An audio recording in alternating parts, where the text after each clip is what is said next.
The stars looked cold tonight. Captain Hyun-woo Park stood on the bridge of his research ship, the New Seoul, watching the endless black space through the main window. His crew was sleeping. The ship moved quietly through space, heading back to Earth after 3 months of collecting data from distant planets. Hyun-woo liked these quiet moments. Space was big and empty, but it felt peaceful.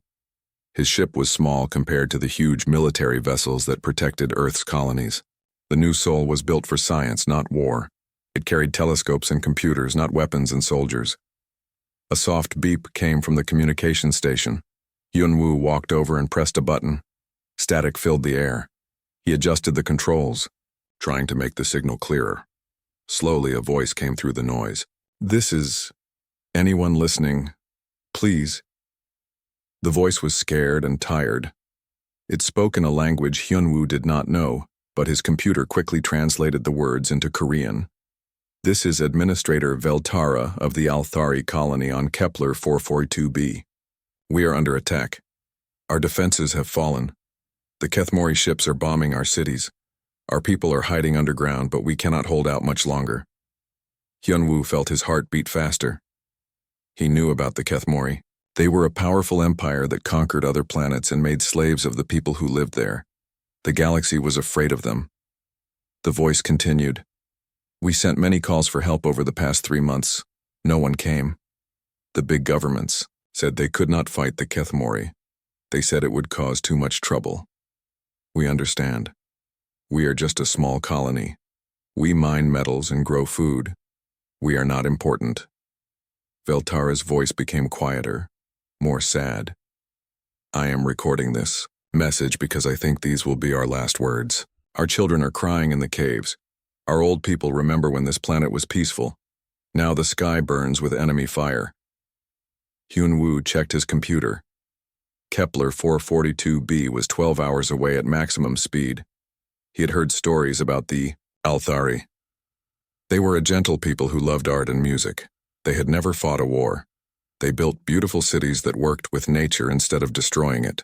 "If someone finds this message," Veltara said, "please remember that we tried to live in peace. We shared our food with hungry travelers. We taught our children to be kind. We loved the stars and dreamed of meeting friends among them. But the Okyu universe is harder than we thought." The signal became weaker. Hyun-woo adjusted the controls again, but the static grew louder. "The bombing is getting closer to our hiding place. I can feel the ground shake. Some of our people want to surrender, but the Kethmori do not take prisoners. They take slaves or they take nothing." Hyun-woo's hands moved quickly over his control panel. He opened a communication channel to Earth Command. The message would take 6 hours to reach Earth because of the distance, but he had to try. "Earth Command, this is Research Vessel New Seoul. Captain Hyun-woo Park commanding. I am sending you a distress signal from the Althari colony on Kepler 442b. They are under attack by Kethmori forces. Request immediate assistance." Veltara's voice came through the static again. "I want to thank the universe for letting us live among the stars, even for a short time. Our planet is beautiful.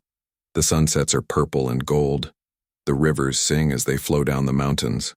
We built our cities to look like flowers growing from the ground."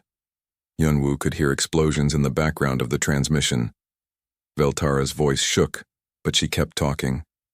"To whoever hears this, do not be sad for us. We lived with joy.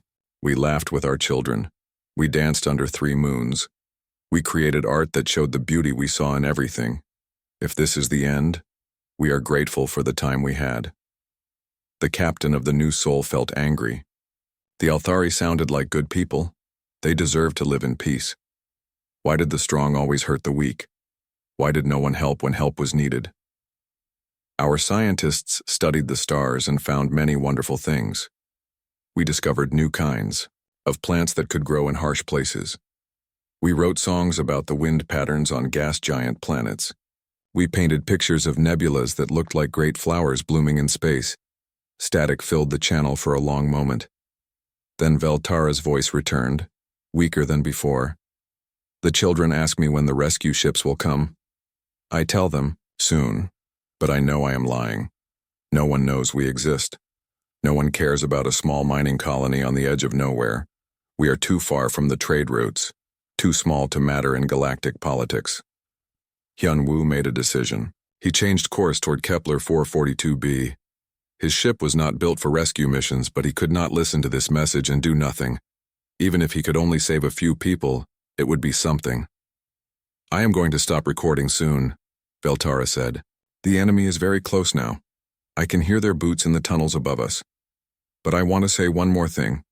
I want to thank any person who might hear this message. Thank you for listening to our last words. Thank you for knowing that we existed, the Transmission started to break apart. Veltara's voice came in pieces. We tried to be good neighbors to the stars. We hoped someone would be our friend. We were wrong, but we still hope. The signal died completely. Hyun-woo stared at the communication panel, his hands shaking with anger and sadness. He had listened to good people say goodbye to the universe. He had heard a mother figure out how to tell children that no help was coming. But Veltara was wrong about one thing. Help was coming. Hyun-woo did not know it yet, but his message to Earth Command had been received. At that very moment, Admiral Jin-A Lim was reading his report in her office on Earth. She was looking at star charts and calculating travel times. She was making calls to fleet commanders and checking weapon supplies. The Althari thought no one would come. They thought they were alone in their darkest hour. They did not know that Earth had a rule about protecting innocent people. They did not know that humanity had built the strongest fleet in the galaxy for exactly this purpose. In the caves of Kepler 442b, Veltara held sleeping children and listened to explosions getting closer. She did not know that 50 Earth ships were already moving through hyperspace toward her planet. She did not know that the most powerful admiral in human space had just declared the Althari colony under Earth's protection. The stars looked cold, but help was coming through the darkness. The Althari would learn that they were not alone after all. Admiral Jin-A Lim stood in the command center deep under Earth's surface. The room was huge, with screens covering every wall. Each screen showed different parts of the galaxy where Earth's ships were stationed. Red lights blinked where there was trouble. Green lights showed safe areas where Earth's allies lived in peace. Jin-A was a small woman with gray hair and sharp eyes. She had commanded Earth's fleets for 15 years. In that time, she had never lost a battle. More importantly, she had never failed to protect innocent people when they called for help. "Show me the message again," she said to her assistant, Lieutenant Taemin Ko. The lieutenant pressed buttons on his control panel. Captain Hyun-woo's voice filled the room, followed by the translated words of Veltara. Jin-A listened to the whole recording without moving. Her face showed no emotion, but her hands closed into fists. When the message ended, Jin-A turned to the strategy table. A hologram appeared above it, showing the galaxy in miniature. Stars glowed like tiny jewels. Trade routes appeared as blue lines connecting important worlds. Earth sat in the center, surrounded by hundreds of green dots that showed human colonies and allied planets. "Where is Kepler 442b?" Jin-A asked. The hologram zoomed in on a section near the galaxy's edge. A red dot appeared, blinking slowly. "Here, Admiral," said Commander So-Young Choi, the intelligence officer. "It is 12 light years from our nearest base. The Althari colony has been there for about 50 years. They trade rare metals for farming equipment and medical supplies." Jin-A studied the display. "How many people live there?" "About 60,000, So-Young answered. "Mostly families. They have schools, hospitals, and art centers. No military, bases, or weapon factories." General Taemin Ko stepped forward. He was tall and serious, with scars on his face from old battles. "Admiral, we have a problem. The 7th Fleet is our closest major force, but they are 18 hours away at best speed. How long before the Althari colony falls?" "Our intelligence says the Kethamori usually finish these attacks in 6 to 8 hours, So-Young said quietly. "They bomb from space first, then send ground troops to capture survivors for slave markets." Jin-A felt cold anger grow in her chest. The Kethamori had been growing bolder lately. They attacked small colonies that could not fight back. They stole people from their homes and sold them like animals. The big galactic powers did nothing because they were afraid of starting a war. But Earth was not afraid. Send orders to the 7th Fleet, Jin'e said. Emergency speed to Kepler 442b. Captain Do-hyun Shin is to take whatever action is needed to protect civilian lives. Admiral, General Taemin said carefully. The Galactic Council has asked us not to interfere with Kethmori expansion. They say it might cause a bigger war. Jin'e turned to face him. Her eyes were like cold steel. The Galactic Council can write me a complaint letter after we save those people. Earth's policy is simple. We protect those who cannot protect themselves. That policy does not change because politicians are scared. She walked to the main display screen and activated the fleet communication system. Across the galaxy, every Earth ship received her message at the same time. This is Admiral Jin'e Lim to all Earth forces. We have received a distress call from the Althari colony on Kepler 442b. They are under attack by Kethmori forces. The 7th Fleet will respond immediately. All other fleets are to prepare for possible Kethmori retaliation. Remember why we built these ships. Remember why we trained. For war. Today we show the galaxy what Earth stands for. Far away in space, Captain Do-hyun Shin received the Admiral's orders on his flagship, the Incheon's Pride. The ship was enormous, stretching over 2 kilometers from front to back. Its hull was covered with armor that could stop almost any weapon. Inside, it carried enough firepower to destroy a small moon. Do-hyun was a quiet man who thought carefully before he acted. But when he acted, he was like thunder and lightning. He had fought in 6 major battles and won them all. His crew trusted him completely. "Attention all hands," he announced over the ship's communication system. "We are changing course to help people in trouble. The Althari colony is under attack. We are going to stop that attack. Prepare for combat operations." Around the Incheon's Pride, 49 other ships changed direction. There were fast destroyers that could hit targets from far away. There were carriers full of fighter planes, and their brave pilots. There were support ships carrying supplies and medical equipment for rescue operations. Commander Yoo-jin Song stood on the bridge of the Incheon's Pride, watching the stars change position as the fleet turned. She was young for her rank, only 28 years old, but she had graduated first in her class from Earth's Naval Academy. She understood both strategy and technology better than officers twice her age. "Captain," Yoo-jin said, "I have been studying Kethmori battle tactics. They rely on fear and overwhelming force against weak opponents. They have never fought Earth ships in a real battle." Do-hyun nodded. "What do you think will happen when they see us?" "I think they will be surprised," Yoo-jin answered with a small smile. "Our ships are faster and stronger than anything they have. Our weapons are more accurate, our pilots train harder. They expect an easy victory against helpless farmers. Instead, they will meet Earth's 7th Fleet." "Yes, sir." The fleet entered hyperspace with a sound like thunder. Space twisted around the ships as they moved faster than light toward the Althari colony. In hyperspace, the ships looked like bright comets racing through a tunnel of blue light. On Earth, Admiral Jin'e watched the fleet's progress on her screens. She knew that Do-hyun and his people would do their best. The 7th Fleet had never failed a mission. But she also knew that they might arrive too late. Space was vast, and even the fastest ships took time to cross it. She opened a communication channel to the research ship New Seoul. Captain Hyunwoo's face appeared on her screen. He looked tired and worried.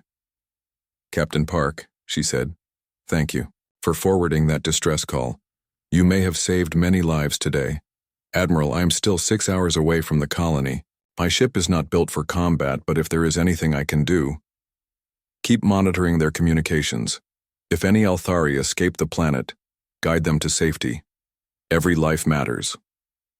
Jin'e closed the channel and turned back to her strategy table. The hologram showed the 7th Fleet racing toward Kepler 442b, but it also showed something else that worried her. Kethmori ships were gathering in nearby systems. More ships than usual. Too many for a simple colony raid. "Commander Choi," she called to her intelligence officer. "Are we missing something? Why are there so many Kethmori ships in that sector?" So Young checked her data files. Admiral, we think they are planning something big. The attack on the Althari might be a test. They want to see if anyone will stop them. Then we will give them an answer they will not forget. Jin'ei activated the emergency council system. Within minutes, she was speaking to Earth's president and the heads of all military branches. They discussed the situation quickly and reached the same conclusion. The Keith Mori had to be stopped, not just at Kepler 442b but everywhere. Earth would not allow bullies to terrorize innocent people while the galaxy looked the other way. Send a message to all Earth colonies and allied worlds, Jin'ei ordered. Tell them that Earth is taking action against Keith Mori aggression. Any attack on peaceful civilians will be met with immediate and overwhelming force. As her orders went, out across the galaxy, Jin'ei thought about the voice in that distress call. Feltara had sounded like a good person trying to take care of her people. She had thanked the universe for the time her colony had lived in peace. She had talked about children and art and beautiful sunsets. People like that deserved to live, without fear. They deserved to raise their children in safety. They deserved to paint pictures and write songs without worrying about bombs falling from the sky. That was why Earth had built the strongest fleet in the galaxy. Not to conquer or steal, but to protect. Not to rule others, but to give them the chance to rule themselves in peace. The Seventh Fleet raced through hyperspace toward its destiny. Behind them, Admiral Jin'ei prepared for whatever would come next. The galaxy was about to learn that when good people called for help, Earth would always answer. The Seventh Fleet emerged from hyperspace like avenging angels. 50 ships appeared in perfect formation, their hulls gleaming with Earth's blue and green colors. At the center of the fleet, the massive dreadnought Inchen's Pride seemed to block out the stars themselves. Captain Do-Hyun Shin stood on his bridge looking at the tactical display. The Keith Mori ships were scattered around the planet, focused on their attack rather than watching for threats. They had made their first mistake. Open communications on all frequencies, Do-Hyun ordered. His communication officer pressed the controls. The captain's voice went out to every ship in the system, Keith Mori and human alike. This is Captain Do-Hyun Shin of the Earth vessel Inchen's Pride. You have attacked innocent civilians without cause. You have 60 seconds to cease all hostile actions and withdraw from this system. If you do not comply, we will remove you by force. On the Keith Mori flagship, General Thekvar stared at his screens in disbelief. The human ships were huge. Each destroyer was twice the size of his best warship. The carriers looked like floating cities. And that dreadnought, it was like nothing he had ever seen. But Thekvar had conquered 17 worlds. He would not be frightened by a species he considered weak. Human captain, he replied, his voice full of contempt. You are far from home. This is Keith Mori space now. The Althari belong to us. Leave immediately or face the consequences. Do-Hyun looked at his tactical officer, Commander Yoo-Jin Song. She had been studying the enemy formation for the past 30 seconds. Analysis? He asked quietly.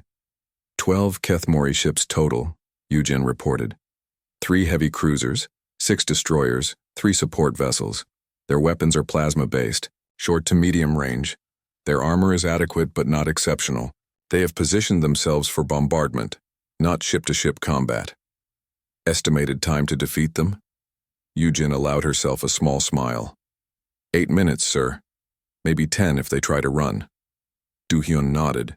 He opened the communication channel, again. General Thekvar, your 60 seconds are up. You chose poorly. The battle began instantly. Earth's destroyers moved forward in coordinated groups, their engines glowing blue-white.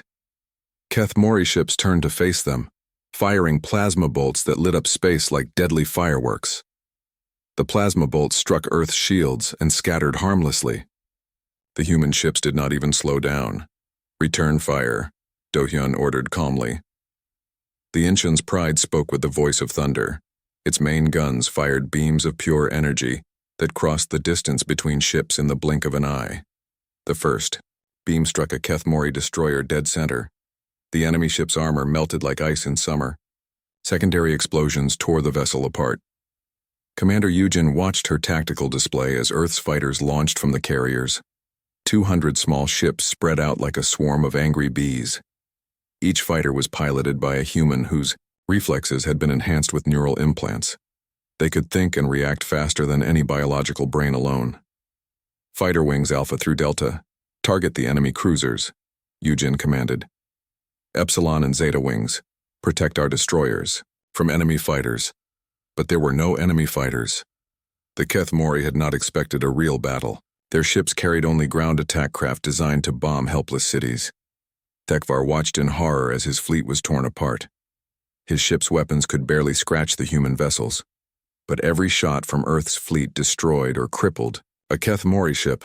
All ships retreat, he ordered desperately. Fall back to the jump point. 3 of his vessels tried to run. Earth's destroyers pursued them like hunting wolves. The human ships were faster and more maneuverable. They caught the fleeing Kethmori vessels before they could escape and finished them with precise weapon strikes. In 7 minutes, it was over. 11 Kethmori ships drifted in space as burning wreckage. Only Tekvar's flagship remained intact, its weapons destroyed and engines damaged. Du-hyun opened communications again.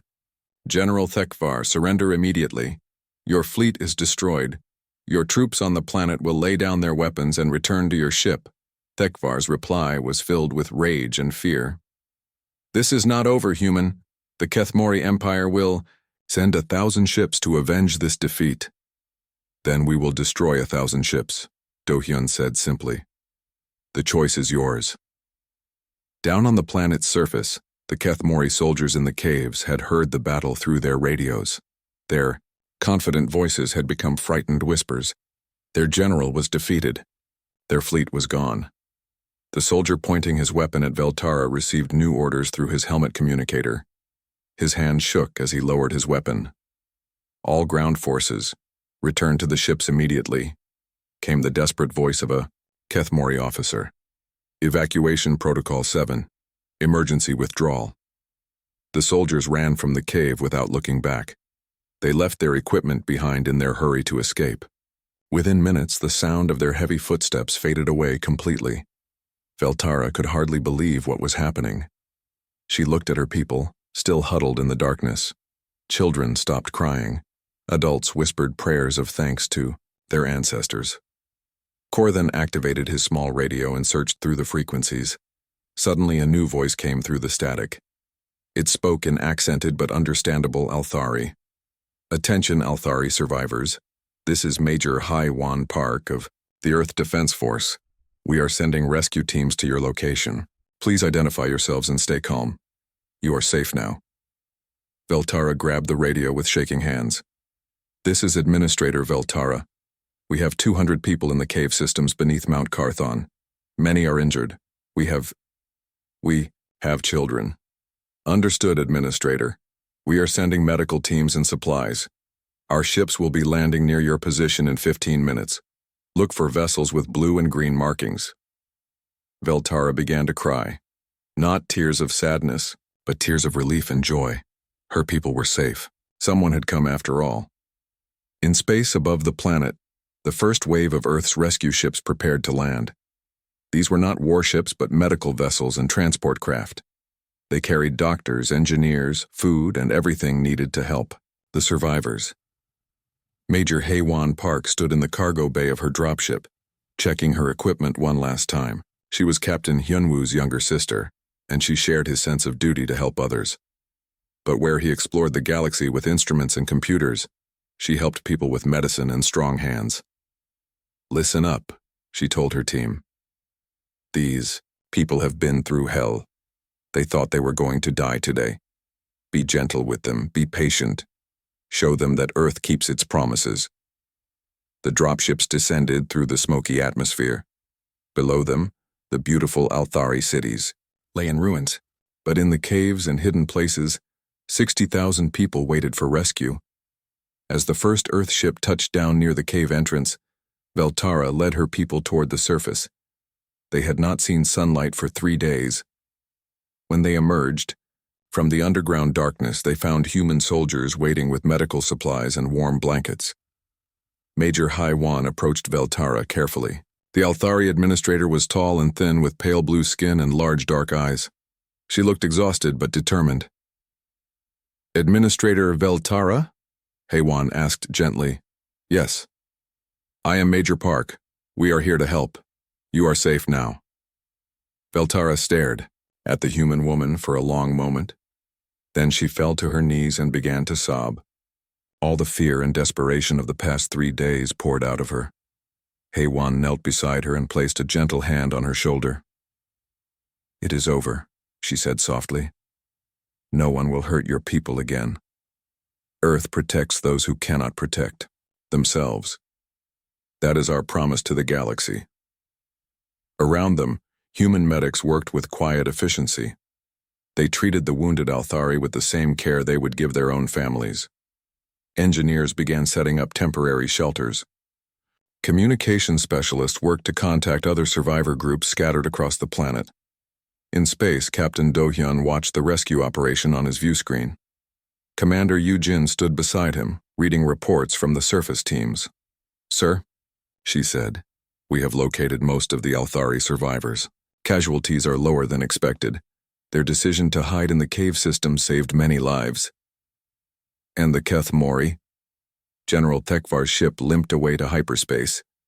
His ground forces evacuated successfully. No human casualties. Do-hyun nodded, with satisfaction. This was why Earth had built its fleet.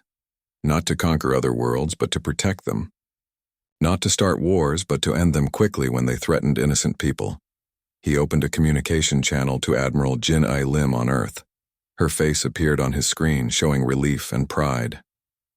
Mission accomplished, Admiral, he reported. The Althari colony is secure.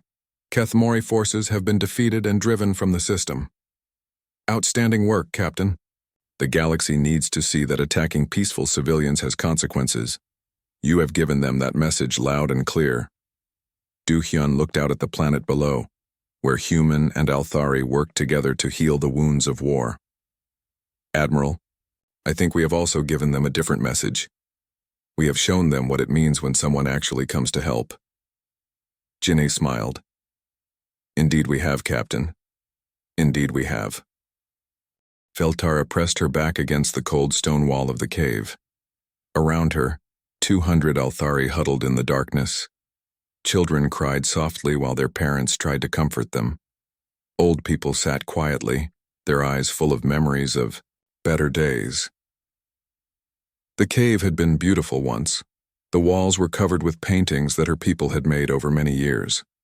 Pictures of flowers, stars, and happy families decorated the stone. Now dust fell from the ceiling every time the Keth Mori bombs exploded above them. Administrator Veltara, whispered Korthan, an old scientist who had lived on this planet for 40 years. The children are asking about the rescue ships again. What should I tell them? Veltara looked at the young faces around her. Some were only 5 or 6 years old. They did not understand why their world was ending. They still believed that someone would come to save them.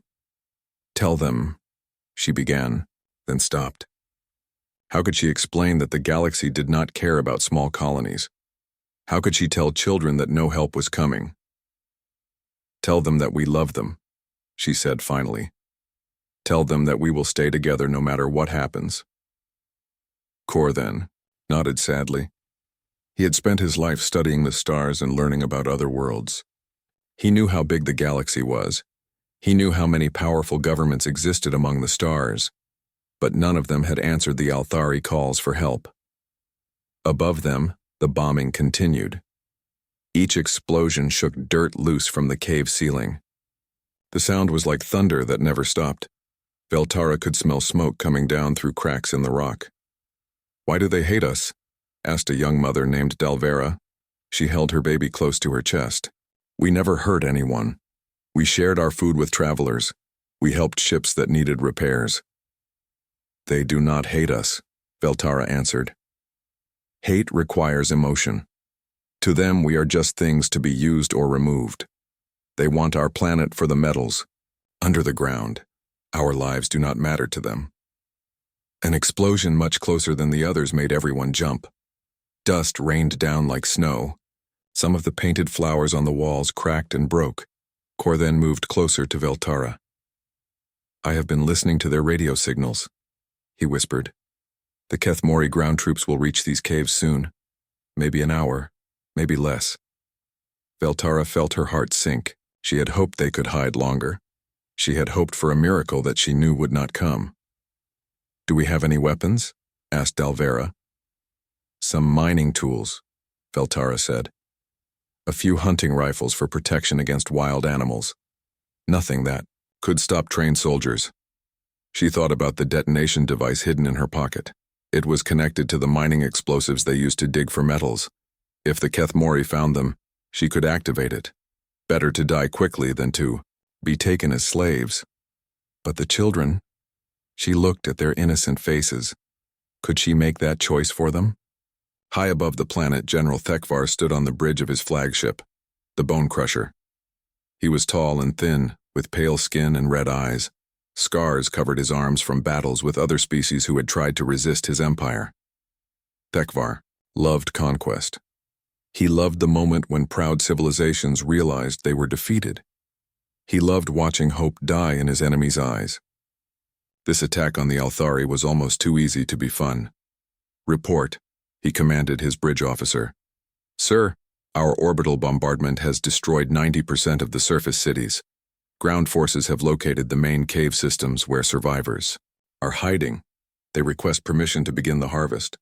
Thekvar smiled, showing sharp teeth. "Tell them to take as many alive as possible. Young ones and healthy adults bring good prices in the slave markets. Kill anyone too old or sick to be useful." He walked to the main view screen and looked down at the burning planet. Smoke covered much of the surface. Where Althari cities had once stood, only craters remained. It was beautiful in its own way. "Sir," another officer said, "we are receiving strange readings from the edge of the system, some kind of disturbance in hyperspace." Thekvar did not look away from the planet. "Probably space debris or a solar storm. Continue the harvest operation." In the caves, Veltara heard new sounds. Heavy footsteps echoed from the tunnels that led to the surface. Harsh voices speaking in the Kethmori language. They were coming. She gathered the children around her. "Listen to me," she said softly. "Remember that you are loved. Remember the stories your parents told you. Remember the songs we sang together. No matter what happens, you are precious and important." Kor then activated a small recording device. "I want to save one last message," he said. "Future archaeologists might find it someday." He spoke toward the device in a clear voice.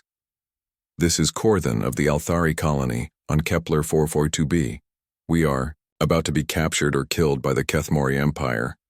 I want anyone who finds this to know that we tried to live good lives. We studied the universe and found it wonderful. We created art that showed the beauty we saw in all things." The footsteps were getting closer. Flashlight beams began to appear in the tunnel entrance. "We sent messages asking for help," Kor then continued. "We explained that we were peaceful people under attack by those who wanted to enslave us. No one came. We do not blame the galaxy for our fate. We are small and far away. But we hoped." A Kethmori soldier appeared at the tunnel entrance. He was huge, wearing black armor and carrying weapons designed to hurt rather than kill quickly. Behind him came more soldiers. "We hoped," Kor then whispered into his recorder, "that someone among the stars shared our belief that all life is precious. We hoped someone would come." The lead Kethmori soldier pointed his weapon at the group. His voice was cold and mechanical. Through his helmet speaker, "Surrender immediately. Resistance will be met with pain." Veltara stood up slowly, her hand moving toward the detonation device in her pocket. This was the moment of choice. Save her people from slavery through death, or let them be taken to suffer in Kethmori work camps. The children looked up at her with trusting eyes. They still believed she would find a way to save them. "Please," she said to the Kethmori soldier, "let the children go. Take me instead. I will work for you. I will do whatever you want. Just let them live in peace." The soldier laughed, a sound like metal scraping against stone. "Children make excellent slaves. They learn quickly and do not resist like adults. They will bring good prices." Veltara's fingers closed around the detonation device. She thought of her people's beautiful art. She thought of the songs they sang about 3 moons dancing in the sky. She thought of children who would never grow up to create their own families. "I am sorry," she whispered to the children. "I tried to find another way." But as her finger moved toward the activation button, a new sound reached the cave. It was deep and powerful, like thunder rolling across the sky. But it was not thunder. It was the sound of ships dropping out of hyperspace. The Kethmori soldiers. Radio crackled with excited voices. "General, unknown ships appearing at the system edge. Large number of vessels. They are enormous."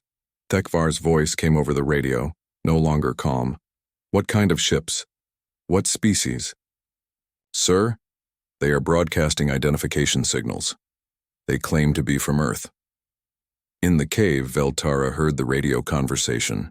She did not understand the words, but she could hear the fear in the Kethmori voices.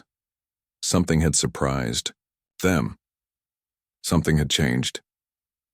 The soldier pointing his weapon at her pressed his radio control. "General, should we continue the harvest operation?" There was a long pause. Then Thekvar's voice returned, angry and confused. "Earth? The humans are supposed to be months away from this sector.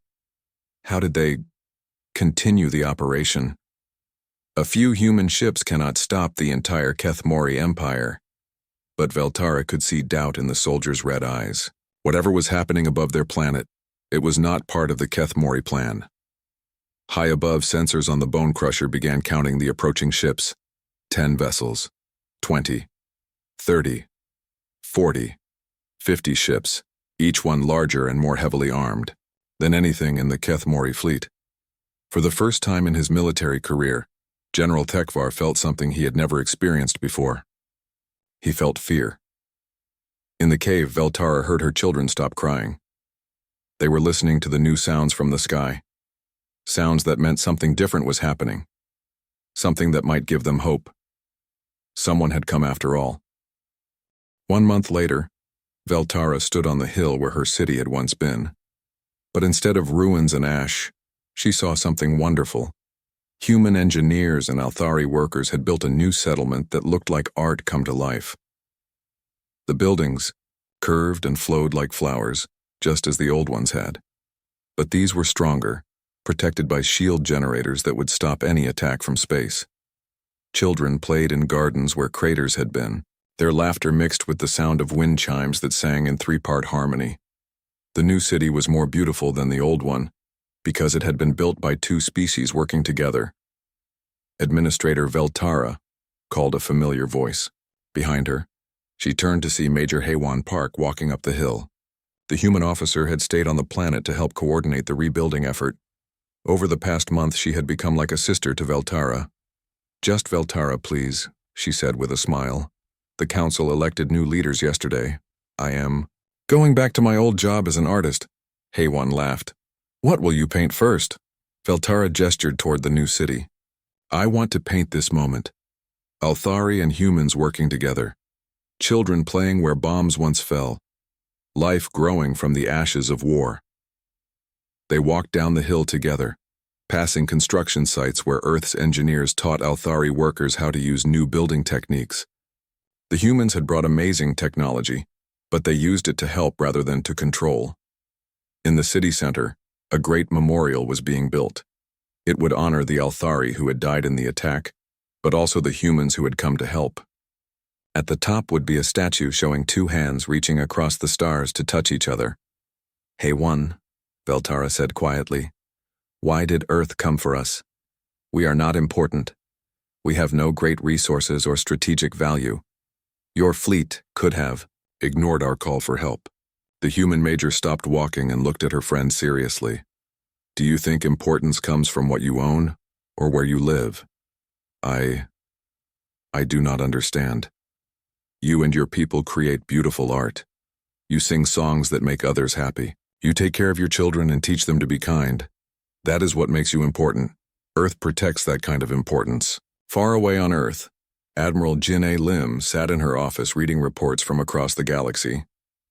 The rescue of the Altari colony had caused reactions everywhere.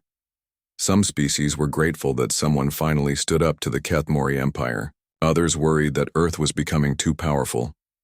"Admiral," said her assistant, Commander Taemin Ko, "we have received formal requests for protection from 17 different species. They all cite the Altari rescue as their reason for trusting Earth." Ginny looked at the list of names on her screen. Small colonies, peaceful trading worlds, research stations, all places where good people were trying to live quiet lives. "What is our fleet capacity for extended operations?" she asked. "We can protect about half of them with our current forces," Taemin replied. "But Admiral, the Galactic Council is asking for a meeting. They want to discuss Earth's aggressive expansion of influence." Ginny smiled grimly.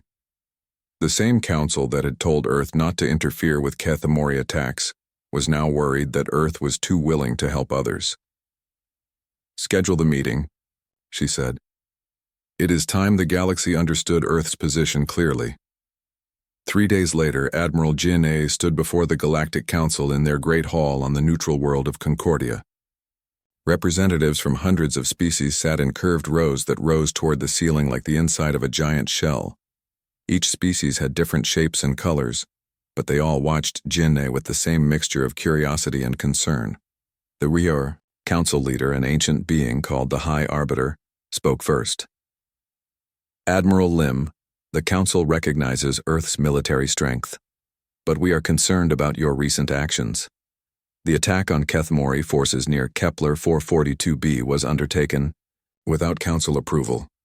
Jin-A stood straight and calm, her hands clasped behind her back. "High Arbiter, Earth does not require council approval to defend innocent civilians from illegal attack." Murmurs filled the great hall. Many species had never heard anyone speak to the council so directly. "Admiral," said a representative from the Vulcan Consortium, "your actions could lead to a larger war. The Kethmori have threatened retaliation against any species that supports Earth." "Then perhaps," Jin-A replied, "the Council should consider why the Kethmori feel free to make such threats.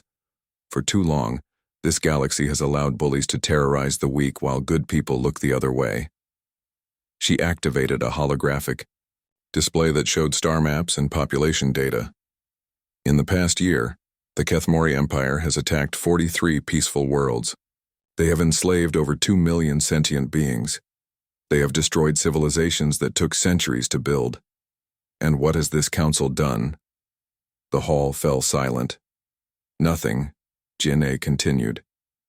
"You have written protests and held meetings, and passed resolutions. Meanwhile, children have died and parents have been sold into slavery." The High Arbiter's voice became stern. "Admiral, the Council seeks to prevent larger conflicts through diplomacy and negotiation." High Arbiter, Earth, seeks to prevent larger conflicts by stopping small ones before they grow. When evil acts go unopposed, they multiply. When good people stand together, evil retreats. Jin-A changed the holographic display to show recent events. Since Earth protected the Altari colony, Kethmori raids have decreased by 70%. 14 species have formed mutual defense agreements. Trade routes that were closed due to piracy are open again. Sometimes, High Arbiter, the shortest path to peace is through strength. A new voice spoke from the gallery. It was Veltara, who had come to address the council on behalf of the Altari people. "Honored representatives," she said, her voice carrying clearly through the great hall, "I speak for those who have no voice in this council.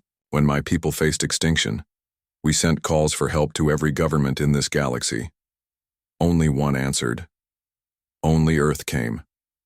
She activated her own holographic display, showing images of the rebuilt Altari colony. Earth did not come to conquer us. They came to save us. They did not demand payment or ownership of our world. They asked only that we live in peace and help others as we had been helped. The images showed human and Altari children playing together, scientists sharing research, artists creating beautiful works that combined both cultures. "Earth has shown us what the galaxy could be," Veltara continued. "A place where the strong protect the weak instead of exploiting them. A place where different species work together instead of fighting over territory. This is not aggression, honored representatives. This is hope. After the council meeting, Janae walked through the gardens of Concordia with Veltara. The neutral world was beautiful, with plants and flowers from hundreds of different planets growing together in harmony. Do you think they will support Earth's policies? Veltara asked. Some will, Janae replied. Others will need time to understand that change is coming whether they like it or not. The galaxy is tired of fear and oppression. People want something better. They stopped beside a fountain where water danced in complex patterns, controlled by technology from a dozen different civilizations. Admiral, Veltara said, what happens when Earth becomes too powerful? What happens when you do not need the Council's approval for anything? Ginny considered the question carefully. That is why we must be very careful about how we use our power. Strength without wisdom becomes tyranny. Earth must always remember that we fight for others, not for ourselves. Back on Earth, Captain Do-hyun Shin was preparing for another mission. His ship, the Incheon's Pride, had been refitted and resupplied. The 7th Fleet was ready for whatever came next. Commander Yoo-jin Song, now promoted to captain of her own vessel, the Soul's Light, stood with him on the observation deck. They watched Earth turning slowly below them, blue and green and beautiful, in the light of the sun. Captain, Yoo-jin said, we have received another distress signal. A research station in the Vega system reports attacks by unknown raiders. Do-hyun nodded. How long to reach them? 16 hours at maximum speed. Then we leave in 1 hour. Alert the fleet. As Yoo-jin walked away to prepare for departure, Do-hyun thought about the responsibility that Earth had accepted. Every rescue mission created new expectations. Every victory made more species look to Earth for protection. The galaxy was changing, and Earth was at the center of that change. His communication panel chimed. A message from Admiral Jin Ai appeared on his screen. Captain Shin, the council meeting went well. More species are formally requesting Earth's protection. We are no longer just responding to emergency calls. We are building a new kind of alliance based on mutual defense and shared values. Do-hyun smiled. Understood, Admiral. The Soul's Light and her captain are ready for their first independent mission. Excellent. Captain Song has earned this opportunity. And Do-hyun, tell her that somewhere out there someone believes no one will come to help them. Tell her to prove them wrong. As the 7th Fleet prepared to jump to hyperspace, Do-hyun opened a communication channel to Yoo-jin's ship. Captain Song, you heard the Admiral's message. Are you ready to carry on Earth's mission? Yoo-jin's voice came back, strong and confident. Yes, sir.